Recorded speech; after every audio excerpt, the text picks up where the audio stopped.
Así actúa quien realmente cree. Porque el Señor Dios de Israel ha dicho así: la harina de la tinaja no escaseará, ni el aceite de la vasija disminuirá, hasta el día en que el Señor haga llover sobre la faz de la tierra. Primera de Reyes, capítulo 17, versículo 14.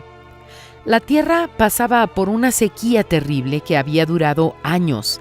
Aquella mujer era viuda, no tenía quien la sustentara, y ya había perdido la esperanza de días mejores.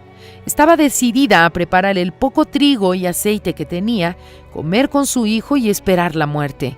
Cuando el hombre de Dios llegó, le enseñó a aquella viuda el camino del sacrificio y de la confianza. Le pidió que preparara primero la comida para él. A cambio, le dio solo una palabra.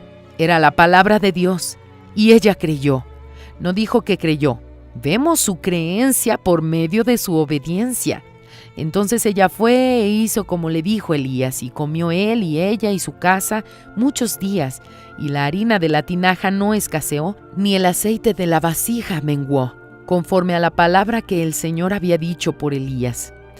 Ella no tenía nada que perder. Aquella harina y aquel aceite eran todo lo que tenía, pero no resolvería su problema. Dios no pide nada para sacar algo de nosotros, para quitárnoslo.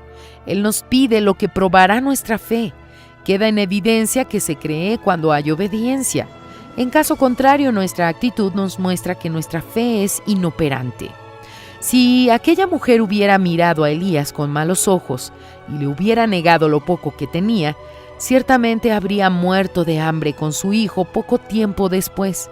Sin embargo, como creyó y obedeció la dirección del hombre de Dios, vio materializarse en su vida lo imposible. Dios quiere cumplir su palabra en su vida. Tome una actitud de fe mediante la palabra que Él le dé.